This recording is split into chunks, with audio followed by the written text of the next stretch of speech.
হে তরুণিয়া নওজোয়ান যুবকেরা, হে আমার মুরব্বিরা, বাবা রাসূলকে দিয়ে আল্লাহ নবী, নূর নবী, আখিরি নবী, নবী আমার বাড়িতে আছে।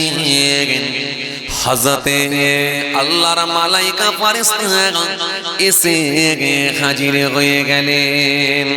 আসসালামু আলাইকুম ইয়া রাসূলুল্লাহ ওয়া ইয়া হাবিবাল্লাহ। হুজুর, আল্লাহ পাক আপনাকে বড় ভালোবাসেন, বড় মহব্বত করেন। ও আল্লাহ, নবী বিয়াদবি নেবেন না।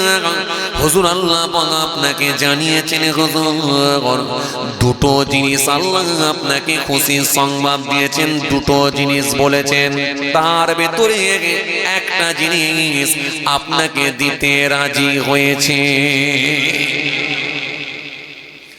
আল্লাহ নবী, আপনি যদি বলেন এর ভেতর থেকে যেটা চুজ করবেন, যেটা পছন্দ করবেন, সেটাই আমার আল্লাহ আপনাকে দেবেন। তবে দুটো নয়, একটা দেবেন।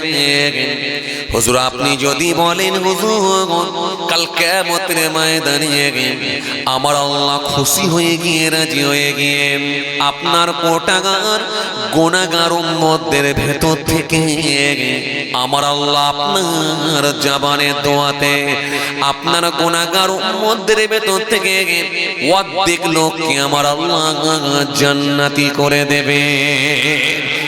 আল্লাহ নবী বিয়াদবি নেবেন না, আর একটা অপশন আল্লাহ দিয়েছেন। আর যদি এতে আপনি খুশি না হন, আর একটা আমার আল্লাহ সুযোগ দিয়েছেন। আল্লাহ নবী, আপনি যদি কাল কিয়ামতের ময়দানে আপনার গুনাহগার উম্মতদের জন্য যদি আল্লাহ দরবারে দোয়া চান, দরখাস্ত করেন, আমার আল্লাহ খুশি হয়ে গিয়ে রাজি হয়ে গিয়ে সেদিনে আপনার ওই সুপারিশ চাওয়াটা আল্লাহ কবুল করে নিয়ে আপনাকে আল্লাহ এই সুযোগটা দিয়ে দেবে। দুটোর ভেতরে একটা দেবেন। এক, যদি আপনি বলেন কাল কিয়ামতের ময়দানে আপনার গুনাহগার উম্মতিনীদের জন্য আপনি যদি সুপারিশ করেন, সেই দিনে আল্লাহ সুপারিশ করার অনুমতি দেবেন। আর যদি এটা না চান, তাহলে আপনার উম্মতদের ভেতর থেকে অর্ধেক মানুষকে আল্লাহ খুশি হয়ে গিয়ে আপনার দোয়ায় অর্ধেক মানুষকে আমার আল্লাহ জান্নাত দেবেন। তো হুজুর, এই দুটোর ভেতর থেকে কোনটা নেবেন? আল্লাহ নবী সেই সময় বলেছিলেন, হে আল্লাহর ফেরেশতা, শুনে রেখে দে, সেই দিনেতে যদি আমি আল্লাহ পাকের কাছে যদি সেদিনেতে অর্ধেক মানুষকে জান্নাতে নিয়ে যাবার যদি এই দরখাস্ত করি, তাহলে আর বাকি অর্ধেক কি হবে? ও আমার আল্লাহর ফেরেশতা, শুনে রেখে দাও। না না, এটা আমি চাই না, চাই না, চাই না, চাই না। আমি চাই কাল কিয়ামতের ময়দানে মাহশরে হাসরের দিনে কাল কিয়ামতের ময়দানে থেকে কোটি কোটি গুনাহগার উম্মতদের ভেতরে আমি আল্লাহ পাকের দরবারে তাদের জন্য সুপারিশ করার অনুমতিটা চাই। আল্লাহ নবী দরখাস্তকে আমার আল্লাহ কবুল করে নিয়েছিলেন। এই জন্য কাল কিয়ামতের ময়দানে আমার আপনার নবী, নূর নবী, হাবিবুল্লাহ সেদিনে সবার জন্য সুপারিশ করবেন। খালি একটা শ্রেণীর মানুষের জন্য সুপারিশ করবেন না। পৃথিবীর জমিনে যারা শিরিক করেছে, পৃথিবীর জমিনে যারা শিরিকের সঙ্গে সম্পৃক্ত ছিল, ওই মানুষগুলোকে সুপারিশ করবেন না। বাকি সবার জন্য আমার দয়ার নবী কিয়ামতের ময়দানে সুপারিশ করবে। এজন্য শিরিককারী সুপারিশ পর্যন্ত পাবে না। কথা বুঝতে পারছেন? তাহলে নবী যদি হাল ছেড়ে দেয়, নবী যদি বলে আমি করব না, আর দ্বিতীয় কোনো লাইন, দ্বিতীয় কোনো উপায়, দ্বিতীয় কোনো রাস্তা আছে বলে আমার মনে হয় না, কারণ সেদিনে নবী ছাড়া কোনো গতি থাকবে না, একমাত্র রাসূলুল্লাহ আমাদের জন্য সুপারিশ করবে। এজন্য আল্লাহ নবী সাল্লাল্লাহু আলাইহি সাল্লাম সেদিনে আমাদের জন্য সুপারিশ করবেন আল্লাহর দরবারে, আর নবীর সুপারিশ দরখাস্তকে আমার আল্লাহ ইনশাআল্লাহ কবুল হয়ে যাবে। এজন্য শিরিক মুক্ত জীবন তৈরি করতে হবে। এইজন্য বাবাজি আমার ভাইরা, শিরিক করলে কি হয়? শিরিক করলে ঈমান নষ্ট হয়ে যায়। শিরিক করলে কি হয়? শিরিক করলে ঈমান আমলের ক্ষতি হয়ে যায়। এইজন্য শিরিকের গুনাহ আল্লাহ maaf করবেন না যদি বিনা তওবায় মারা যায়। এইজন্য আমার আল্লাহ কোরআনের মধ্যে সুন্দর করে আমার আল্লাহ জানিয়ে দিয়েছেন, ইন্নাল্লাহ, নিশ্চয় আল্লাহ তাআলা, লা ইয়াগফিরু, মাফ করেন না, ক্ষমা করেন না, আইয়ুশরাকা বিহি, শিরিকের গুনাহ। শিরিকের গুনাহ আল্লাহ মাফ করবেন না, শিরিকের গুনাহ আল্লাহ ক্ষমা করবেন না, শিরিকের গুনাহ আমার আল্লাহ মাফ করবেন না যদি বিনা তওবায় মারা যায়। ইন্নাল্লাহ লা ইয়াগফিরু আন ইউশরাকা বিহি ওয়া ইয়াগফিরু মা দুনা যালিকা লিমান ইয়াশা ওয়া ইয়াগফিরু, এবং আল্লাহ মাফ করে দেন মা দুনা যালিকা লিমান ইয়াশা, শিরিক ব্যতীত সমস্ত গুনাহ আল্লাহ ইচ্ছা করলে মাফ করে দিতে পারেন। মহব্বতে বলবেন না, শিরিক ব্যতীত সমস্ত গুনাহকে আল্লাহ ইচ্ছা করলে মাফ করে দিতে পারে। ওয়া ইয়াগফিরু মা দুনা যালিকা লিমান ইয়াশা ওয়া মা ইউশরিক বিল্লাহ, আজ যে ব্যক্তি আল্লাহর সঙ্গে শিরিক করল ফাকাদ দাল্লা দালালাম বাঈদ, সেই ব্যক্তিটা অবশ্যই পথভ্রষ্ট হলো, গোমরাহ হয়ে গেল। যে লোকটা শিরিক করে মারা যাবে সে মানুষটা পথভ্রষ্ট হলো, গোমরাহ হয়ে গেল। কেন? শিরিকের গুনাহ আল্লাহ বলছে আমি মাফ করব না। শিরিক ব্যতীত সমস্ত গুনাহকে আল্লাহ ইচ্ছা করলে মাফ করে দিতে পারেন। আবার অন্য জায়গায় আমার আল্লাহ সুন্দর করে আয়াত দিলেন। ফের কোরআন শরীফের মধ্যে আল্লাহ বললেন, ইন্নাল্লাহা, নিশ্চয় আল্লাহ তাআলা, লা ইয়াগফিরু, মাফ করেন না, ক্ষমা করেন না, আইয়ুশরাকা বিহি, শিরিকের গুনাহ। শিরিকের গুনাহ আল্লাহ মাফ করবেন না, শিরিকের গুনাহ আল্লাহ ক্ষমা করবেন না। লা ইয়াগফিরু আইয়ুশরাকা বিহি ওয়া ইয়াগফিরু মা দুনা যালিকা লিমান ইয়াশা। আমার আল্লাহ সুন্দর করে ফের বললেন ওয়া ইয়াগফিরু, এবং আল্লাহ ইচ্ছা করলে মাফ করে দিতে পারেন। ওয়া ইয়াগফিরু মা দুনা যালিকা লিমান ইয়াশা, শিরিক ব্যতীত আল্লাহ ইচ্ছা করলে সমস্ত গুনাহকে আল্লাহ মাফ করে দিতে পারেন। মহব্বতে হবে না একটু?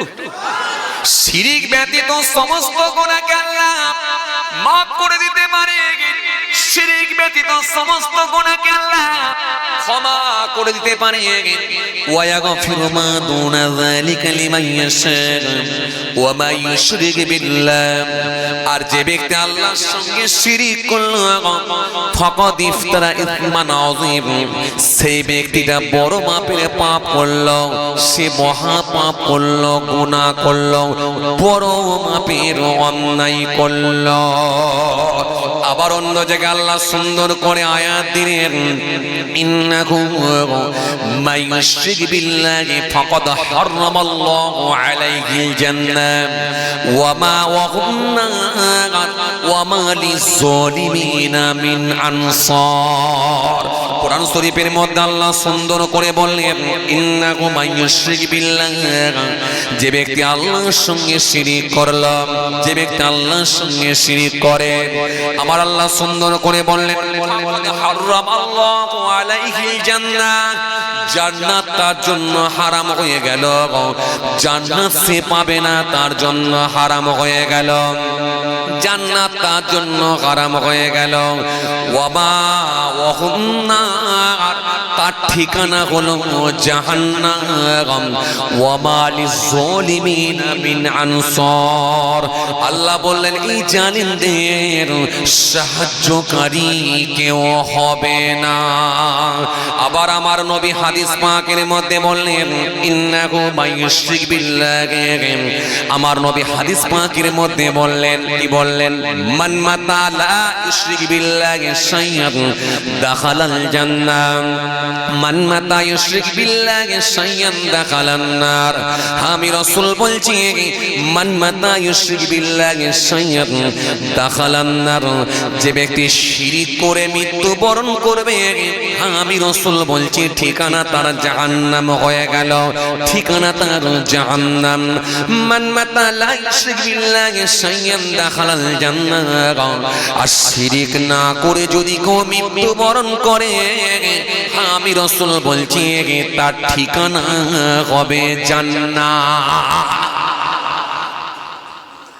এতগুলো আয়াত থেকে, এতগুলো হাদিস থেকে একটা জিনিসই ক্লিয়ার হলো যে শিরিকটা একটা বড় মাপের পাপ।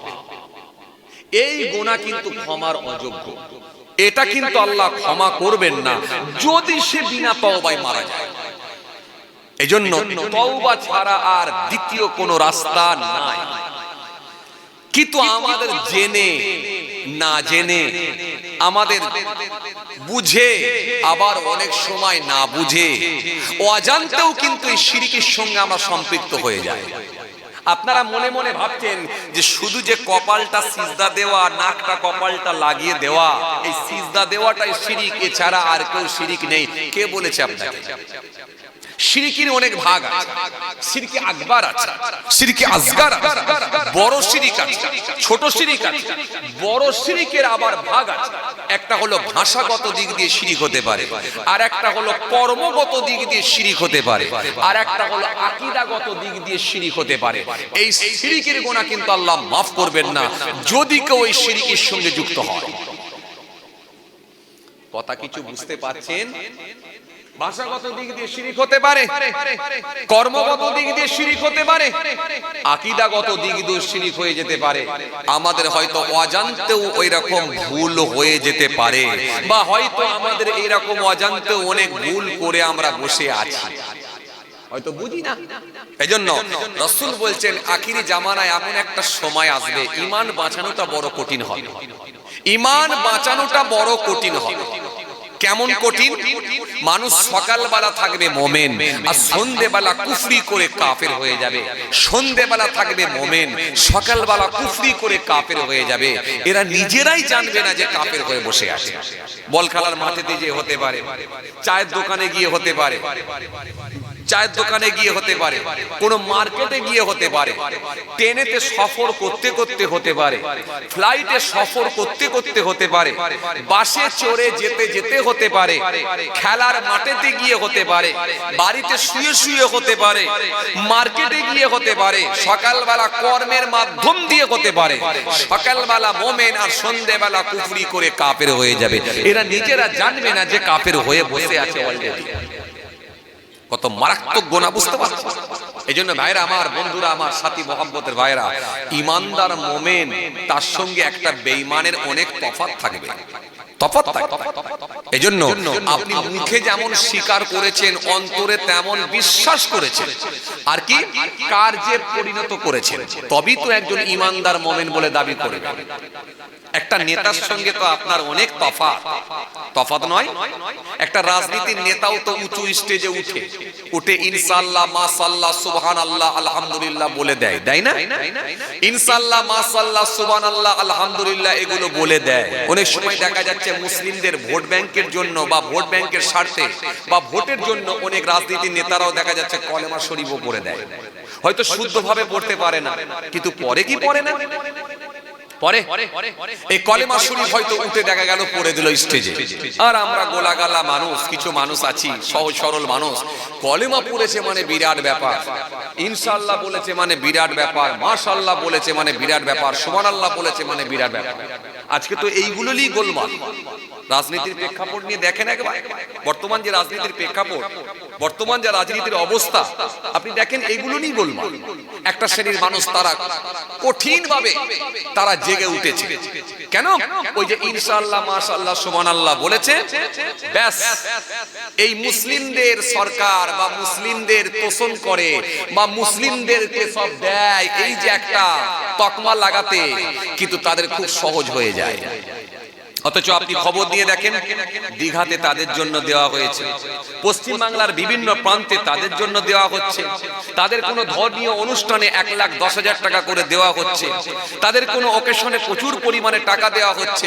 হ্যাঁ, সামথিং যদি কিছু ইমাম ভাতা দেওয়াও হয়, তা বলে পুরোহিতকে দেওয়া হয়নি যে এমনটা নয়, তার থেকে বরং বেশি দেওয়া হয়, তুলনামূলকভাবে তারা বেশি পাচ্ছে, কিন্তু এরপরেও কিন্তু কথা শুনতে হচ্ছে আমাদেরকে। কারণ ওই যে ইনশাআল্লাহ মাশাআল্লাহ সুবহানাল্লাহ আলহামদুলিল্লাহ, যেটা করে আমাদের কোনো উপকারী হয়নি, কিন্তু তাদেরকে কিছু মানুষকে, একটা শ্রেণীর মানুষকে বোঝাতে খুব সহজ হয়ে যায়। কথা ঠিক কিনা ভুল বলেন? এই জন্য আর একটা শ্রেণীর মানুষ তারা জেগে উঠেছে, তারা মানুষের মধ্যে ধর্মের রাজনীতি করে, বিভাজনের রাজনীতি করে, জাতের লড়াই লাগিয়ে দিয়ে ক্ষমতায় টিকে থাকবো, এই একটা লড়াই চালাচ্ছে। মুসলমান ভালো করে শুনে রেখে দেন, সারা ভারতবর্ষের যা বর্তমান যা সিচুয়েশন, রাজনীতির যা প্রেক্ষাপট, এটা আমাদেরকে অবাক করে, ভাবতে অবাক লাগে। হাই রে হাই, আজকে এই পরিস্থিতি কোন জায়গায় গিয়ে দাঁড়াচ্ছে, কোন জায়গায় গিয়ে দাঁড়াবে, শেষ পর্যন্ত কি হবে, এটা একমাত্র আল্লাহ ছাড়া কেউ জানে না। এখন তো সম্পূর্ণ রাজনীতির যে আপনার কি বলে প্রেক্ষাপটটা পুরো আলাদা হয়ে গেল। মন্দির আর মসজিদের রাজনীতি হচ্ছে, কেউ মসজিদ করে দিয়ে তারা সংখ্যালঘুদের মন জয় করার চেষ্টা করে, কেউ আবার মন্দির করে দিয়ে জি সংখ্যাগুরুদের মন জয় করার চেষ্টা করে। আসলে কিন্তু কর্মসংস্থানের দিকে কেউ মানুষ লক্ষ্য দেয় না, আসলে দেখা যাচ্ছে শিক্ষার দিকে কিন্তু মানুষ কেউ লক্ষ্য দিচ্ছে না, কোনো খবর নাই। শিক্ষা নিয়ে, স্বাস্থ্য নিয়ে, চিকিৎসা নিয়ে, কর্মসংস্থান নিয়ে, এগুলো নিয়ে কথা বলার লোক আস্তে আস্তে বন্ধ হয়ে যাচ্ছে। কথা ঠিক কিনা বলুন ভাইরা আমার, বন্ধুরা আমার, সাথী মহব্বতের ভাইরা, চলুন, যদিও আমি রাজনীতির লোক নয়, আর কারোর পক্ষপাতিত্ব করেও কথা বলি না, কারোর বিপক্ষেও বলি না, মানুষ যথেষ্ট সচেতন, মানুষ যথেষ্ট কনসাস। আমি খালি এটুকুই বলি, জেনে বুঝে ঠান্ডা বেরেনে ভোট দেন। আপনার ভোটটা একটা অনেক মূল্য, আপনার ভোটের মূল্য অনেক, আপনার ভোটের দাম অনেক, সুতরাং আপনার একটা ভোটে অনেক কাজ হতে পারে। জেনে বুঝে ঠান্ডা বেরেনে আপনি ভোট দেন, যাকে ভালো লাগে আপনি দেন, আমার তাতে কোনো আপত্তি নাই।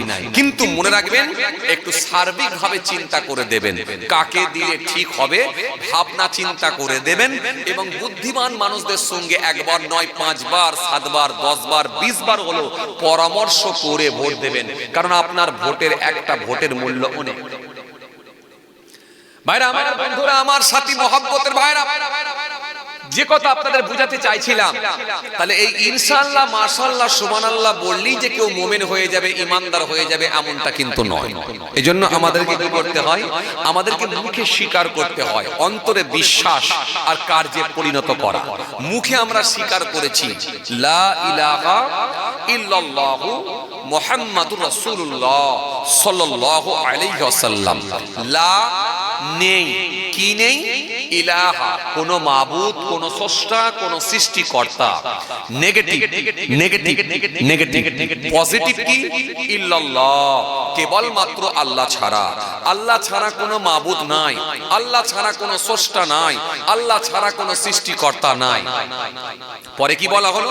মুহাম্মাদুর রাসূলুল্লাহ সাল্লাল্লাহু আলাইহি ওয়াসাল্লাম। মুহাম্মদ সাল্লাল্লাহু আলাইহি ওয়াসাল্লাম হলেন আল্লাহ নবী, আল্লাহ রাসূল, আল্লাহ পীরত দূত। এই যে কালেমা শরীফ যেমন আমরা পড়েছি, কিন্তু অন্তর থেকে বিশ্বাসও করেছি। কিসের উপরে বিশ্বাস করেছি?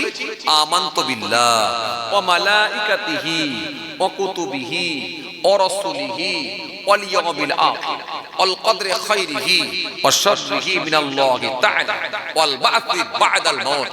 এটা আমরা অন্তর থেকে বিশ্বাস করেছি। আমরা বিশ্বাস করেছি ইয়া আইয়ুহাল্লাযীনা আমানু আমিনু বিল্লাহি ওয়া রাসূলিহি ওয়াল কিতাবিল্লাযী নাযালা আলা রাসূলিহি ওয়াল কিতাবিল্লাযী আনজালা মিন ক্বাবল ওয়া মান ইয়াকফুর বিল্লাহি ওয়া মালাইকাতিহি ওয়া কুতুবিহি ওয়া রাসূলিহি ওয়াল ইয়াউমিল আখির ফাকাদ দাল্লা দালালান বাঈদ। এটা আমরা অন্তর থেকে বিশ্বাসও করেছি। এই বিশ্বাসের জায়গায় অটল থাকা, বিশ্বাসের জায়গায় ঠিক থাকা, বিশ্বাসের জায়গায় অ্যাক্টিভ হওয়াটা, এটা হলো বড় ব্যাপার। এটাই হলো বড় ব্যাপার। যেমন আপনি মুখে পড়েছেন, অন্তর থেকে বিশ্বাসও করেছেন কি আমানতু বিল্লাহ, না দেখে আল্লাহ আছেন বিশ্বাস, ওয়া মালাইকাতিহি, তিনার মালাইকা ফেরেশতারা আছেন বিশ্বাস, ওয়া কুতুবিহি, কিতাব সমূহের উপরে বিশ্বাস, যত আসমানি কিতাব এসেছে সব কিতাবের উপরে বিশ্বাস স্থাপন করা, ওয়া কুতুবিহি ওয়া রাসূলিহি, সমস্ত নবী আম্বিয়া সালামদের উপরে বিশ্বাস, যত নবী আম্বিয়া সালামদেরকে আল্লাহ পাঠিয়েছিলেন, মুসা নবী, ঈসা নবী, দাউদ নবী, সুলাইমান নবী, ইহইয়া নবী, জাকারিয়া নবী, ইউসুফ নবী, আপনার ইউনূস নবী ইত্যাদি নবী, এবং আমাদের নবী আখিরি নবী হযরত নবী মুহাম্মদ মুস্তাফা সাল্লাল্লাহু আলাইহি ওয়াসাল্লাম, যে নবী বলেছিলেন আনা খাতিবুন নবী লা নাবিয়্যা বা'দি, আমি হলাম জগতের শেষ নবী, আমার পরে আর কোনো নবী হবে না। সেই নবীকে বিশ্বাস করা, এই বিশ্বাসের জায়গায় অ্যাক্টিভ হওয়া, এটা হলো আমাদের ঈমান। কথা কিছু বুঝে এলো? ওয়া রাসূলিহি, এরপর কি ওয়াল ইয়াউমিল আখির, পরকালের উপরে বিশ্বাস, জান্নাত আছে, কিয়ামত আছে, জাহান্নাম আছে, পুলসিরাত আছে, মিজান আছে, এগুলো বিশ্বাস করা। ওয়াল ইয়াউমিল আখির ওয়াল কদরি খায়রিহি ওয়াশ শাররিহি মিনাল্লাহি তাআলা, ভালো মন্দ যা হয় সব আল্লাহর হুকুমে হয়, এটা বিশ্বাস করা। আপনি বলতে পারবেন না, এই বলার ক্ষমতা আপনার হবে না কি আমি আর খালাতো ভাই দুজনই চাষ করে আলু বসালাম, ওর জমিতে আলু তুমি ভালো দিলে আর আমার জমির আলুর সাইজগুলো ক্যাট হয়ে গেল, আল্লাহ তোমার এই বিচারিতা কেন? এটা কি তোমার বিচার হলো? নাউজুবিল্লাহ, এটা বলতে পারবেন না। কেন? খালাতো ভাইয়ের থেকে দামি কোম্পানি সার আমি দিয়েছি, খালাতো ভাইয়ের থেকে মাটিটাকে ভালো করে আমি চাষ দিয়েছি, তাহলে আলু বেশি হওয়া দরকার ছিল আমার, কিন্তু তা না হয়ে হলো ওর। এটা কেন হলো? এই প্রশ্নের জায়গায় কিন্তু আপনি আসতে পারবেন না। আপনি বলতে পারবেন না যে এত লোকের মেয়ের বিয়ে হচ্ছে, তাদের বিয়ে বাড়িতে তুমি পানি দিওনি, আর আমার মেয়ের বিয়েতে তোমাকে পানি দিতে ইচ্ছা হলো। আমি তো ফাল্গুন মাসে বিয়ে দিচ্ছি যাতে করে পানি না হয়, আমি তো মাঘ মাসে বিয়ে দিচ্ছি যাতে করে পানি না হয়, আমি তো কার্তিক মাসে বিয়ে দিচ্ছি যাতে করে পানি না হয়, আমি তো অঘ্রাণ মাসে বিয়ে দিচ্ছি যাতে করে পানি না হয়, বর্ষাকালে তো দিই নেই। কিন্তু এটা তোমার বিচার হলো এখন তো পানির সময় নয়, কিন্তু আমার মেয়ের বিয়েতেই তোমাকে পানি দিতে ইচ্ছা হলো। এই জায়গাটা, এই কোশ্চেনটা আপনি করতে পারবেন না। কথা কিছু বুঝতে পারছেন? এই কোশ্চেনটা করতে পারবেন না। এটা করলে কি হবে?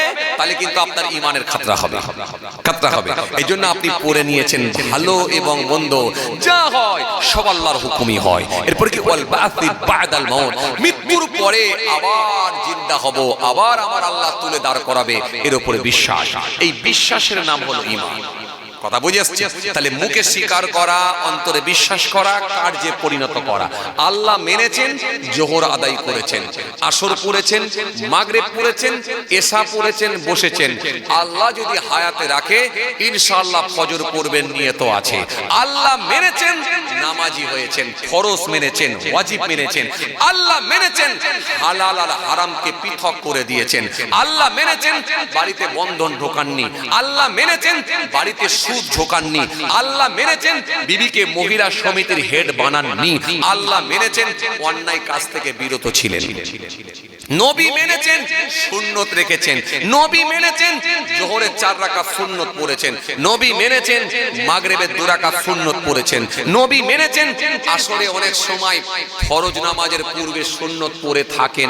নবী মেনেছেন, এশা 4 রাকাত ফরজের পূর্বে অনেক সময় সুন্নত পড়ে থাকেন, কারণ এটা হলো সুন্নতের গায়ের মুআক্কাদা, যদি অনেকে ছাড়ে আবার অনেকেও পরে, এটাও পড়েছেন।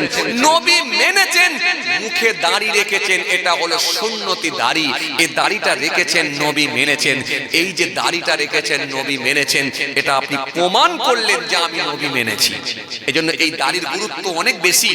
এক গ্লাস পানি খাওয়া, সুন্নতি তরিকায় পানি খাওয়া আর মুখে দাড়ি রাখা দুটো কিন্তু এক সুন্নত নয়।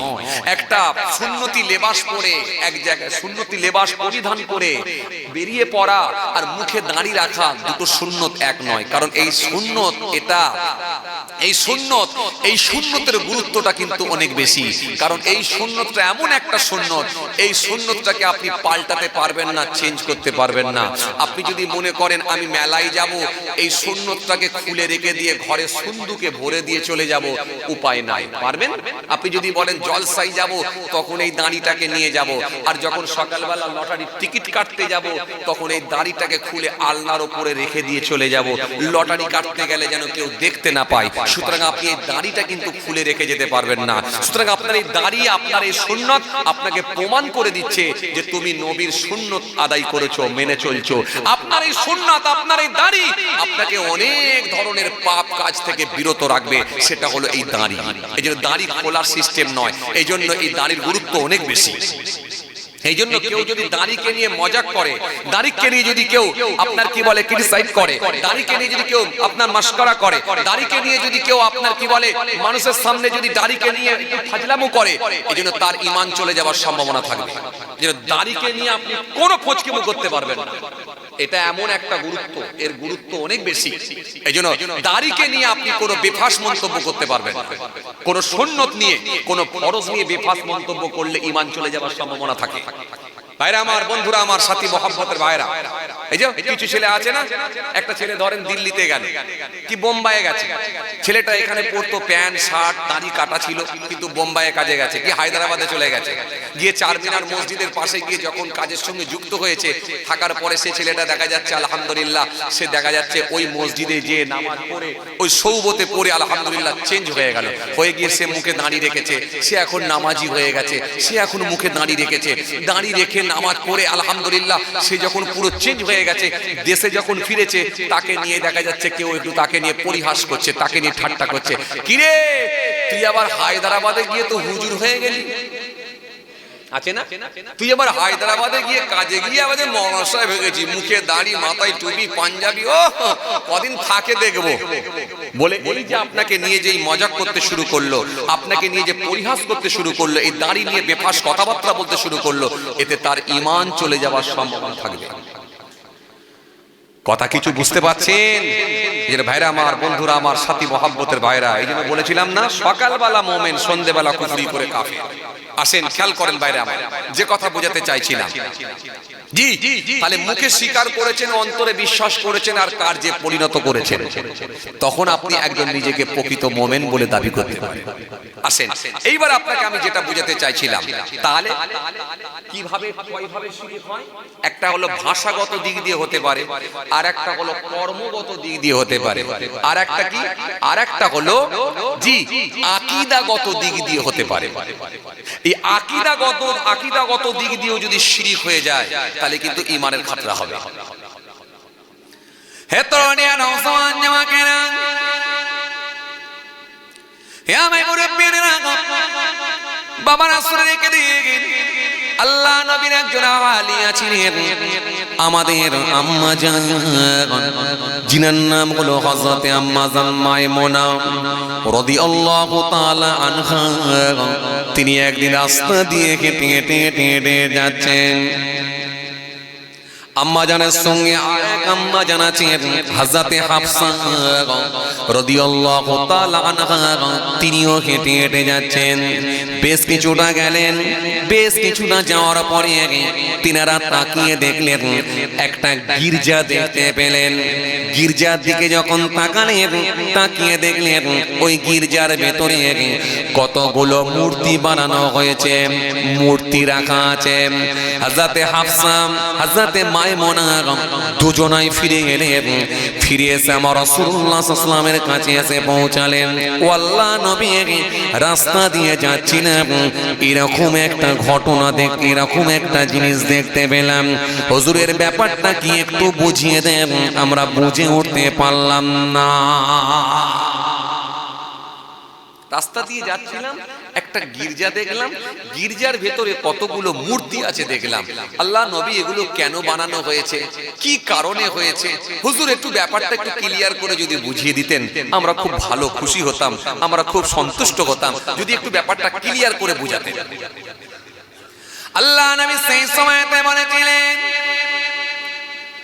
হে হাফসা শুনে রেখে দাও, হে মাইমুনা জেনে রেখে দাও, হে হাফসা শুনে রেখে দাও, ওই গির্জাটা হলো একটা ইবাদতখানা।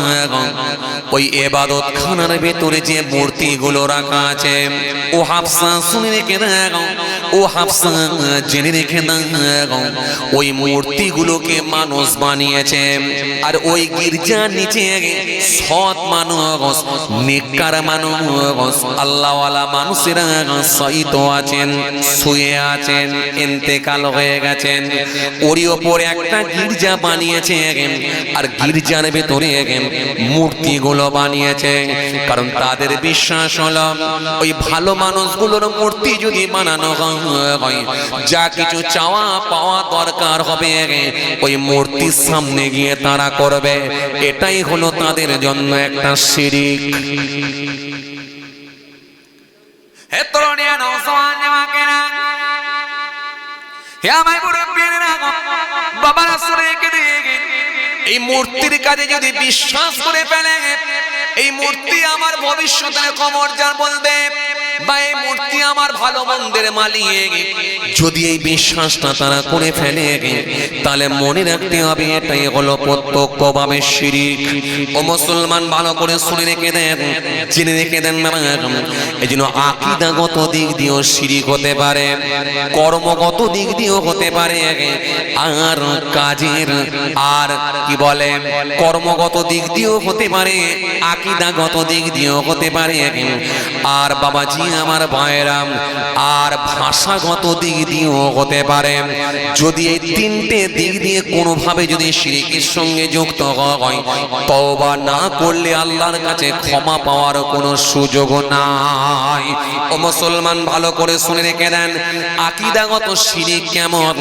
যদি আপনার মধ্যে বিশ্বাসের জায়গা তৈরি হয়ে যায়, কোনো মাজারে গিয়ে, কোনো দরগায় গিয়ে, কোনো মাজারে গিয়ে, কোনো হুজুরের কাছে গিয়ে যদি এই বিশ্বাস জন্মে যায় যে হুজুর আমার ভবিষ্যতের খবর বলতে পারবে, বা আমার মনের খবরটা হুজুর জানেন, কিংবা মাজারে গিয়ে দরগায় গিয়ে যদি এই বিশ্বাস জন্মে যায় হুজুর সব জানে, হুজুর সব বোঝে, সুতরাং আমি যা বলবো হুজুর সব শুনতে পাবে, যদি এই বিশ্বাসটা জন্মে যায়, এটা হলো আকীদাগত দিক দিয়ে শিরক।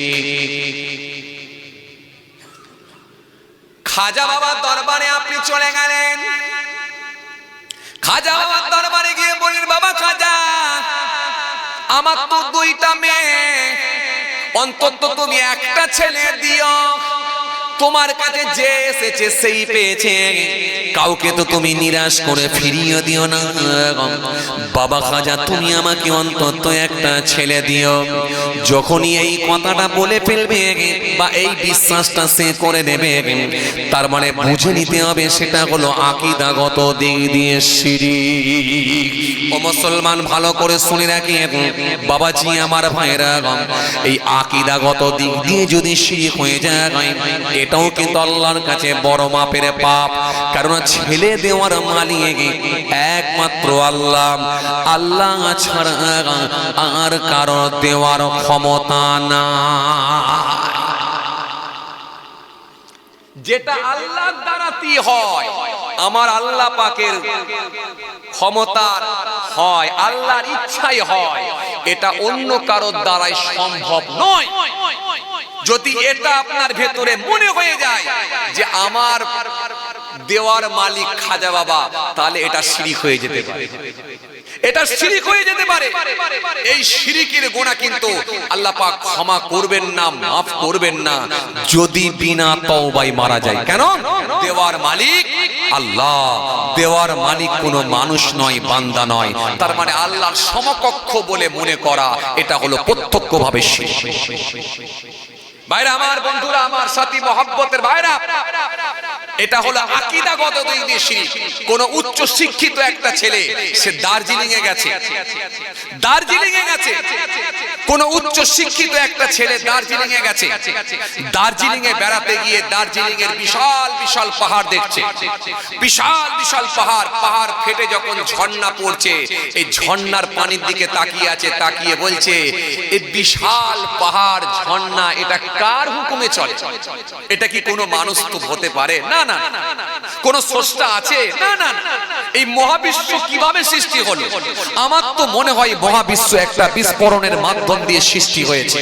বিজ্ঞান তাই বলছে।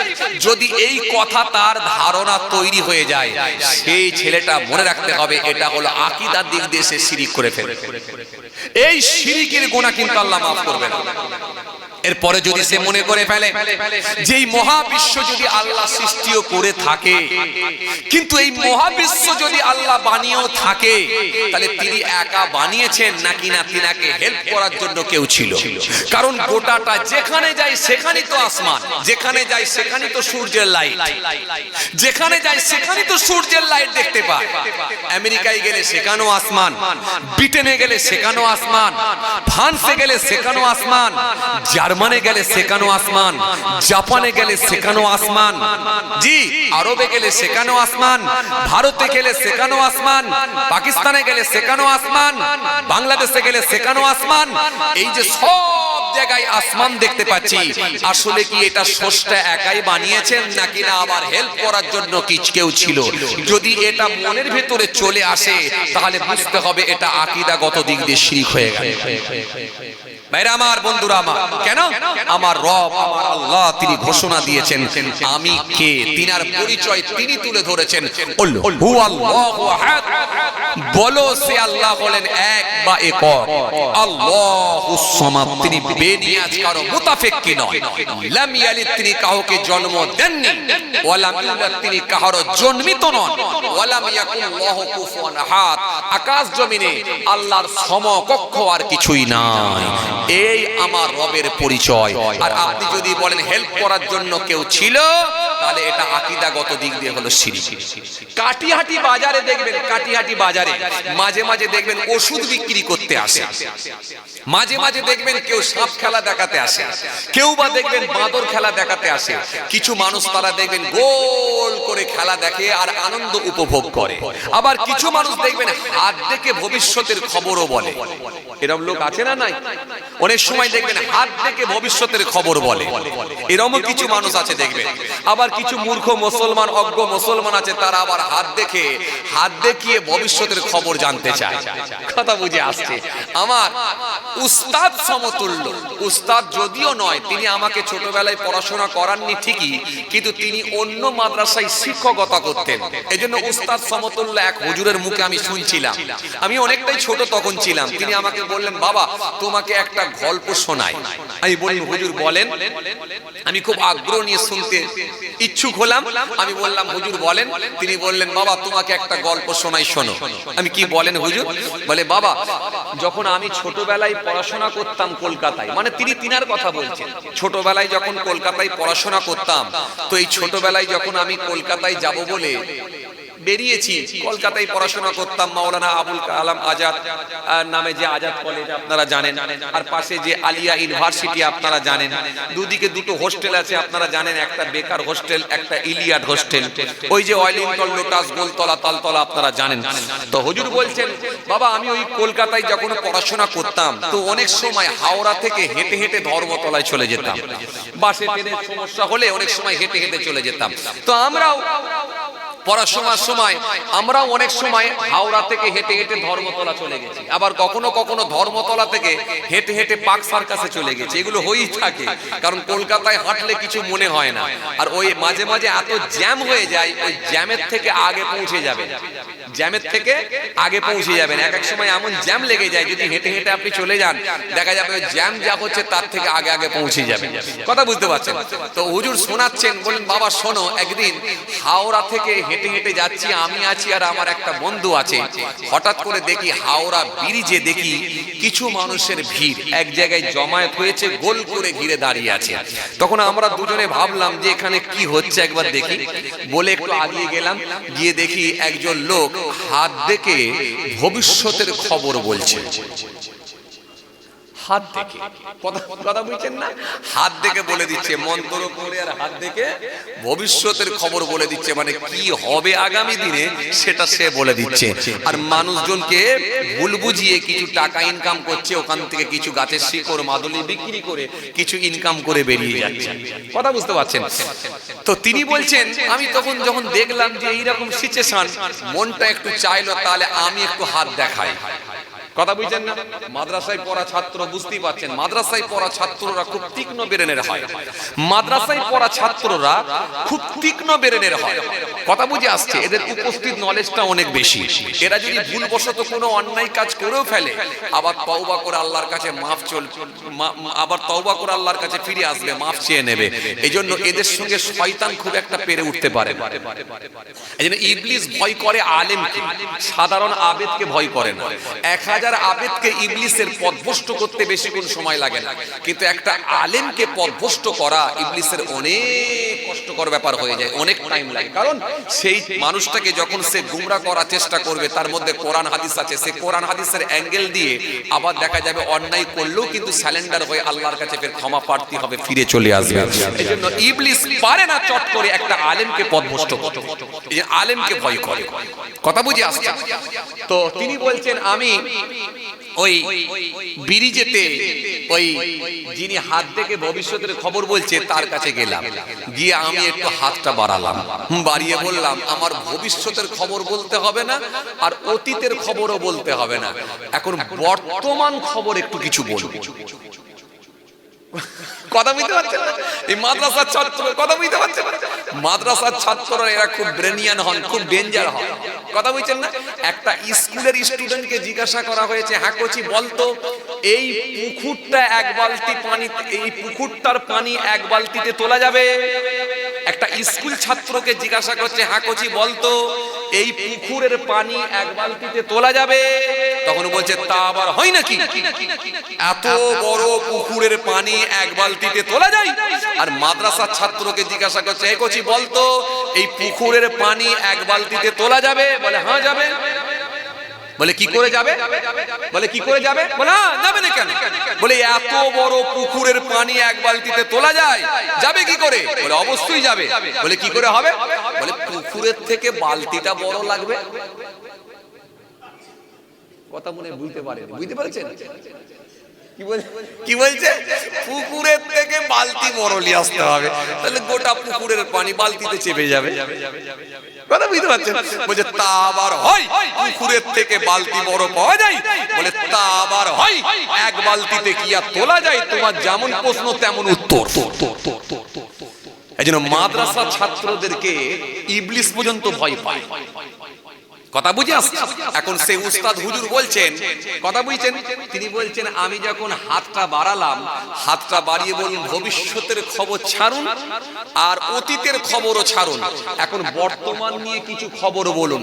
এখন বর্তমানে আমরা ক ভাই বলুন, আমার আব্বার নাম আর আমার নাম কি বলুন, আজ দুপুরে কি দিয়ে ভাত খেয়েছি বলুন। কথা কিছু বুঝতে পারেননি? যেই বলেছে আজ দুপুরে কি দিয়ে ভাত খেয়েছি বলুন, আর আমার আব্বার নাম আর আমার নাম বলুন, আমরা ক ভাই বলুন, লোকটি তখন নেজে গোবরে ঠান্ডা। কথা বুঝতে পারছেন?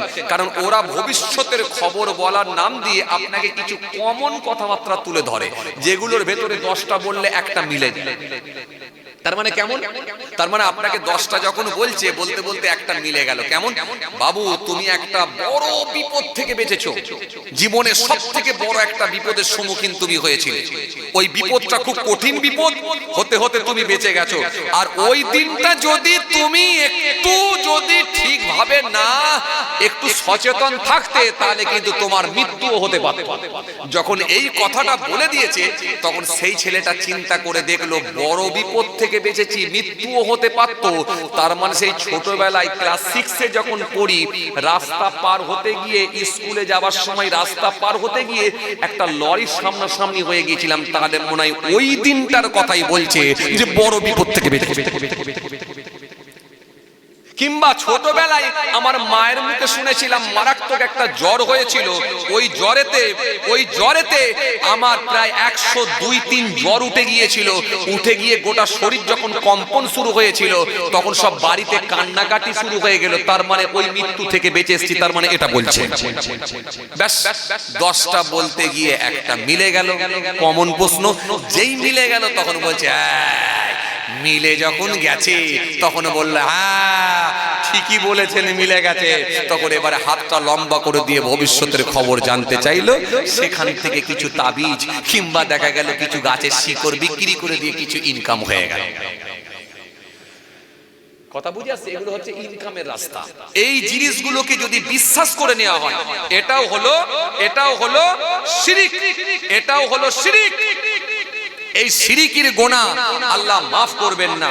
হ্যালো, দরুদ শরীফ আল্লাহুম্মা, জি বলেন। জলসায় আছি, আপনার 11টায় টাইম তো, ঢুকে যাবো, ঢুকে যাবো। মুহাব্বতে দরুদ শরীফ আল্লাহুম্মা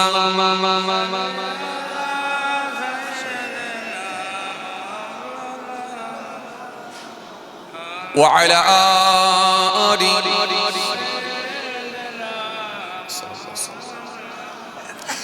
এই হাত থেকে বলে দেওয়া এটাও কিন্তু ভবিষ্যতের খবর যদি বিশ্বাস করি মনে করে, হাত থেকে আল্লাহ মুহাব্বতে দরুদ শরীফ আল্লাহুম্মা।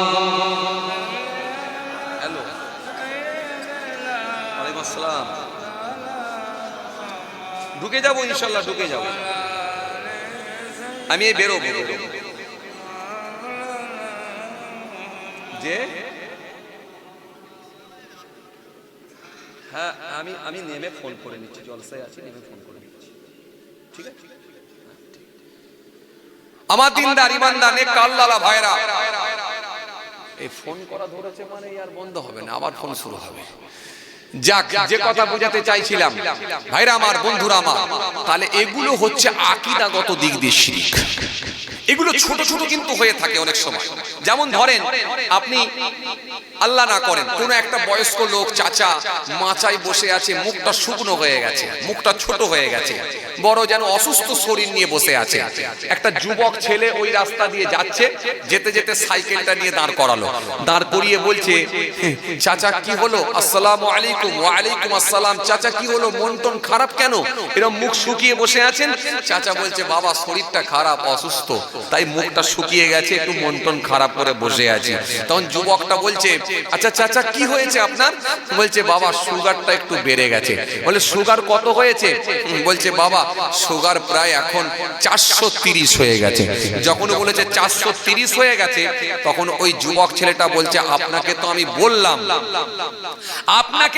বললাম যে আমার আব্বা কাটিহাটে একটা ডাক্তারকে দেখিয়ে ভালো হয়েছে, ওই ডাক্তারটা খুব ভালো, ওই ডাক্তারই তো ওষুধ দিয়ে আমার আব্বাকে ভালো করলো। আর তোমাকে আমি বারবার বললাম যে একবার ওই ডাক্তারকে দেখাও, কাটিহাটে যাও। তুমি তো আমার কথা নেবে না, আমার কথা শুনবে না।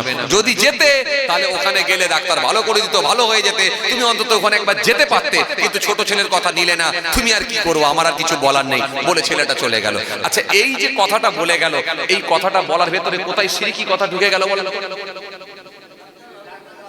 ডাক্তার ভালো করে দিয়েছে আমার আব্বাকে, আর তোমাকেও ওই ডাক্তার ভালো করে দিত। এই ডাক্তারের সম্পর্কে যদি এইরকম ধারণা তৈরি হয়ে যায়, আকীদাগত দিক দিয়ে শিরক হয়ে গেল। কথাটা ছোট, বলছি আর আওয়াজ করতে দেবে না, আর করতে দেবে না। এইবার এই কমিটি সবার কাছে নাম্বার, সেক্রেটারি বলবে দাঁড়া আমি একবার ফোন করে দেখছি, সভাপতি বলবে দাঁড়া আমি একবার দেখছি, চেয়ারম্যান বলবে আমি একবার দেখছি, কথা বুঝতে পারছেন না? আবার কি বলে কেসিয়ার বলবে দাঁড়া আমি একবার দেখছি, আর ওয়াজ করতে দেবে না। তো যাই হোক ভাইরা আমার, আমি আপনাদেরকে কি বলতে চাইছিলাম, আকীদাগত দিক দিয়ে শিরক হতে পারে, কর্মগত দিক দিয়ে শিরক হতে পারে, আর একটা কি বলেছিলাম, ভাষাগত দিক দিয়ে শিরক হতে পারে। এর ভেতর থেকে আমি আপনাদের সামনে বুঝাচ্ছিলাম কি, আকীদাগত দিক দিয়ে এটা যদি হয়ে যায় তাহলে কিন্তু শিরকের পর্যায়ে পড়ে যেতে পারে। এরপরে এরকম ভাবে ভাষাগত দিক দিয়ে আছে, কিছু কথা এমন ভাষা আছে যেগুলো বললে শিরক হতে পারে, সেগুলো নাম সংক্রান্ত শিরকও হতে পারে। আবার কিছু আছে সেটা হচ্ছে আপনার কি বলে কর্মকাণ্ডর মাধ্যম দিয়ে, কর্মগত দিক দিয়ে শিরক, মানে আপনি এমন কাজ করে ফেলেছেন যেটা হয়ে গেল শিরকের পর্যায়ে পড়ে গেল, এটাও কিন্তু শিরক হতে পারে। সুতরাং এই শিরকি কাজগুলো থেকে আমাদেরকে ভাষাগত দিক দিয়ে, আকীদাগত দিক দিয়ে এবং কর্মমাধ্যম দিয়ে, কর্মগত দিক দিয়ে এটা থেকে কিন্তু আমাদের বেঁচে থাকতে হবে, না হলে কিন্তু আল্লাহর কাছে মাপ পাওয়াটা বড় কঠিন হবে। ভাইরা আমার, বন্ধুরা আমার, সাথী মহব্বতের ভাইরা, ভুল বুঝবেন না। এই যে কদিন আগে আমি জলসায় গেলাম মালদায় জলসায় যাওয়ার পরে খুব বড় বড় আল্লাহর ওলিদের রওজা আছে, মাজার আছে। মন চাইলো একজন আল্লাহর ওলির মাজারটা একটু জিয়ারত করি। বড় আল্লাহর ওলি যিনার নাম হলো হযরত ওসমান আখি রহমাতুল্লাহ আলাইহি, হুজুরের রওজায় একটু জিয়ারতের জন্য গেলাম। গিয়ে দেখলাম হাই রে হাই, মানুষ সব গুমরা হয়ে যাচ্ছে। এসে একেবারে নাক আর কপাল লাগিয়ে দিয়ে, পুরো সিজদা দিয়ে আর বিড়বিড় করে মনে যা আছে সব হুজুরকে বলছে, কারণ সে জানে আমার কথা হুজুর শুনছে আর ব্যবস্থাটা হুজুরই করে দেবে। এটা সে বিশ্বাসও করেছে, আবার নাক আর কপাল লাগিয়ে দিয়ে সিজদা দিয়েছে। একেবারে তার কর্মের মাধ্যম দিয়ে, কর্মগত দিক দিয়ে শিরকের সঙ্গে সম্পৃক্ত হয়ে গেল। এইজন্য এই জিনিসগুলো থেকে বিরত থাকতে হবে। আপনি হয়তো অনেক সুফি সাহেব মানুষ, অনেক ধার্মিক মানুষ, আপনি জানেন ঠিক আছে, কিন্তু আপনার স্ত্রী এমন কাজ কথা বলে ফেলতে পারে। কি কথা? যে আমার ছেলেটা যদি সুস্থ হয়ে যায়, তাহলে হারোয়াই গিয়ে গোরাচাঁদ হুজুরের দরবারে গিয়ে, বাবা গোরাচাঁদ আমার ছেলে সুস্থ হলে তোমার দরবারে গিয়ে আমি সিন্নি দিয়ে আসবো কিংবা মুরগি দিয়ে আসবো, বাবা গোরাচাঁদ তুমি রক্ষা করো, ভালো করো, ব্যাস হয়ে গেল। এজন্য মারাত্মক ব্যাপার। এজন্য ভাষাগত দিক দিয়ে, আকীদাগত দিক দিয়ে এবং কর্মগত দিক দিয়ে শিরক হতে পারে, আপনি জানেন না ভাইরা আমার। এজন্য মাজারে গেলে, দরগায় গেলে নাক কপাল লাগানো যায় না, আর যা কিছু বলার সব আল্লাহকে বলতে হয়, কোন বান্দাকে মেনশন করে বলা যায় না। কথা বুঝে আসছে? মালদা জেলায় বড় বড় আল্লাহর ওলির মাজার আছে, বড় বড় আল্লাহর ওলি। আপনাদের জানা আছে মালদা পান্ডুয়া শরীফ, আপনাদের জানা আছে মস্ত বড় একজন আল্লাহর ওলি, যিনি পারস্যের তাবরেজ থেকে হুজুরের আগমন ঘটেছিল, হযরতে জালাল তাবরেজ রাহমাতুল্লাহ আলাইহি। খুব বড় আল্লাহর ওলি ছিলেন। হে তরুণিয়া নওজওয়ান জামাকেরা, ইয়া মাই মুরব্বিয়ানেরা, বাবা রাসূলকে দিয়ে হযরতে জালাল তাবরেজ রাহমাতুল্লাহ আলাইহি হুজুর ফতি নদীর উপর দিয়ে হেঁটে হেঁটে হেঁটে হেঁটে যাচ্ছেন। এপারে বসেছিলেন গৌড়ের রাজা লক্ষণ সেন। লক্ষণ সেনের আমল, লক্ষণ সেনের পিরিয়ড। লক্ষণ সেন নদীর পারে বসে বসে হাওয়া খাচ্ছে, নদীর পারে বসে বসে আনন্দ উপভোগ করছেন, মজা করছেন, মজা পাচ্ছেন, হাওয়া খাচ্ছেন। লক্ষণ সেন বসেছিলেন এপারে, হযরতে জালাল তাবরেজ রাহমাতুল্লাহ আলাইহি পানির উপর দিয়ে যখন হেঁটে হেঁটে যাচ্ছেন, এপারে বসে আছেন গৌড়ের রাজা লক্ষণ সেন দিকে তাকিয়ে রয়ে গেলেন। পানির উপর দিয়ে হেঁটে হেঁটে আসে, এটা মানুষ না অন্য কে। পানির উপর দিয়ে হাঁটতে তো কোনো মানুষ পারার কথা নয়।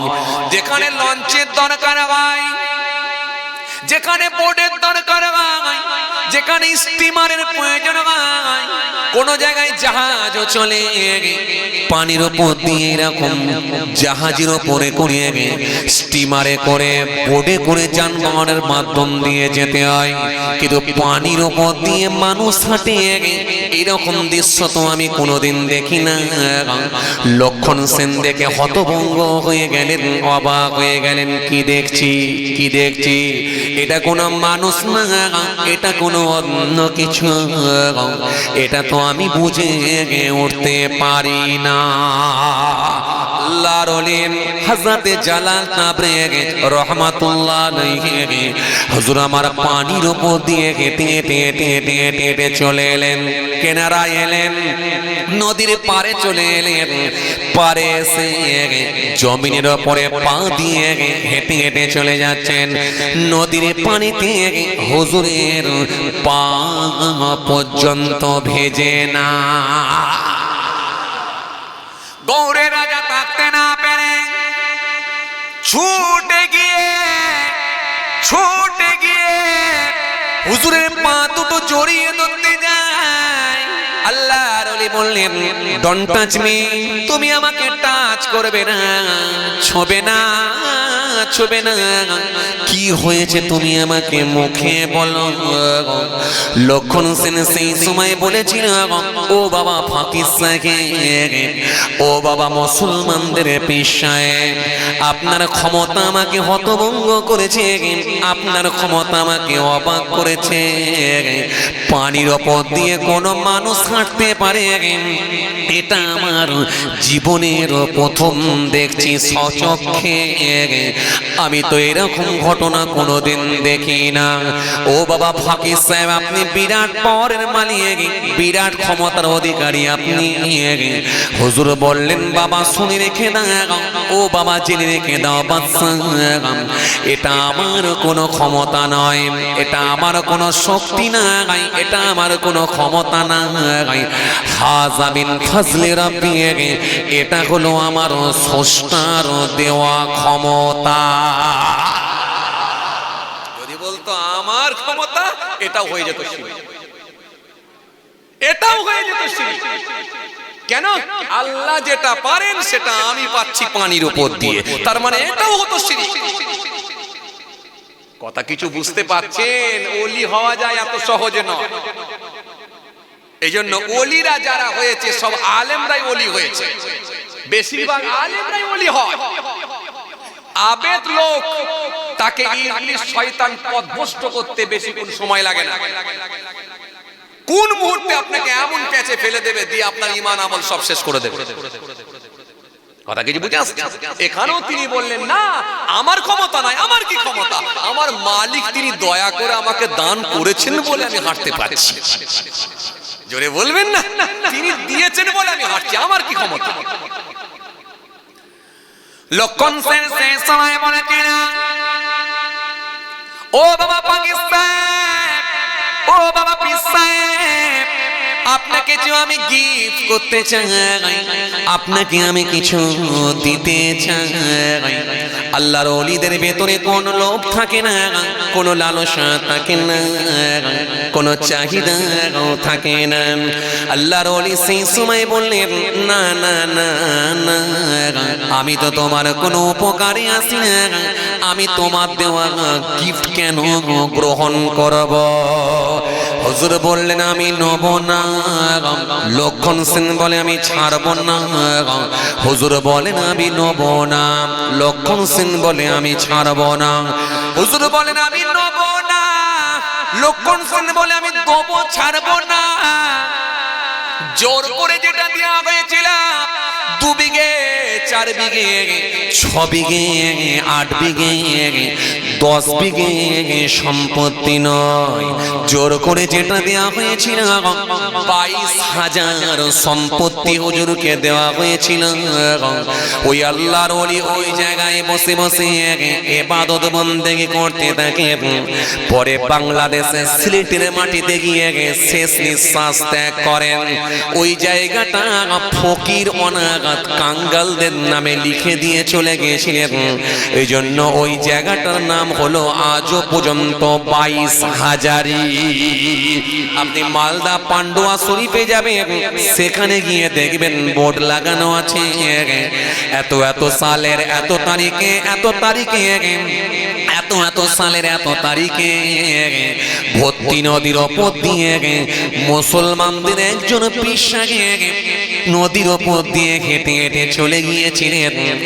নদীর পানিতে হুজুরের পা পর্যন্ত ভেজে না। বান্দা যখন আল্লাহর হয়ে যায়, কুল মাখলুকাত তার গোলাম হয়ে যায়।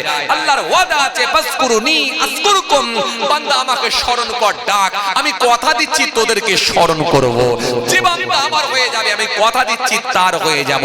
আল্লাহ বলেছেন, সুন্দর করে বলেছেন, যে বান্দা আমার হয়ে যাবে, আমি কথা দিচ্ছি তার হয়ে যাব।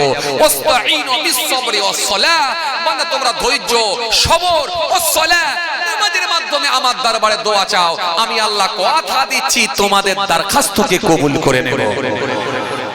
ভাইরা আমার, বন্ধুরা আমার, সাথী মহব্বতের ভাইরা, এই জায়গায় আসা খুব কঠিন, খুব চাপ। এজন্য আপনাদেরকে আমি একটা বলছিলাম, সব গুনাহ আল্লাহ মাফ করে দিতে পারে ইনশাআল্লাহ, নবী আমাদের জন্য সুপারিশ করবেন ইনশাআল্লাহ, কিন্তু একটা গুনাহ থেকে বিরত থাকা, সেটা হলো শিরক। এই শিরক এর অনেক দিক আছে, আমি এক একটা দিক নিয়ে আপনাদের সামনে কিছু আলোচনা করছিলাম, কিছু তুলে ধরছিলাম। তার মধ্যে একটা দিক তুলে ধরেছিলাম, সেটা হলো আকীদাগত দিক দিয়ে শিরক। এরপরে এখনো দুটো আছে, একটা হলো কর্মগত দিক দিয়ে শিরক, আর একটা হলো ভাষাগত দিক দিয়ে শিরক। এই কথাগুলো বললে, কিছু ভাষা আছে, কথা আছে, বললে শিরক হয়ে যেতে পারে। কিছু কাজ আছে, সেগুলো করলে শিরক হতে পারে। আবার কিছু বিশ্বাস আছে, যে বিশ্বাসের জায়গায় যদি ঠিকঠাক ভাবে আপনি মেনে নেন বা বিশ্বাস গ্রহণ করেন, বিশ্বাস করে নেন, তাহলে সেটাও শিরক হতে পারে। এজন্য আপনাদেরকে আজকে আমি ছোট্ট টপিকের উপরে কিছু আলোচনা করলাম শিরক সম্পর্কে। আল্লাহ যদি ফের কোনো সুযোগ দেয়, ইনশাআল্লাহ আলোচনা হবে।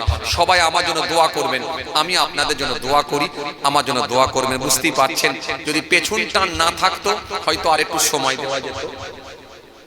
পেছনটা না থাকলে আরেকটু সময় দেওয়া যেত, আরেকটু ক্লিয়ার করতে পারতাম। যাই হোক, আল্লাহ যদি ফের কোনো সুযোগ দেয়, ইনশাআল্লাহ আলোচনায় হবে। ইনশাআল্লাহ আমার জন্য দোয়া করবেন। বুঝতেই পারছেন, এখনই প্রায় 3 বার ফোন এসে গেছে, এরপরে ফের এখন শুরু হবে। বুঝতে পারছেন, যত সময় যাবে তত ফোন বাড়বে, কথা বুঝতে পারছেন, আর তত আমাকে ছুটতে হবে। বুঝতেই পারছেন। তো যাই হোক, আল্লাহ নিলে আমার আলোচনা হবে। ভাইরা জানেন আমি 10টা পর্যন্তই থাকবো বলেছিলাম। তো যাই হোক, আল্লাহ যদি ফের কোনো সুযোগ দেয়, ইনশাআল্লাহ আলোচনা হবে। সবাই আমার জন্য দোয়া করবেন, আমি আপনাদের জন্য দোয়া করি। আসেন ছোট্ট করে দাঁড়িয়ে একটু সালাম পাঠ করে দোয়া হবে। হে নবী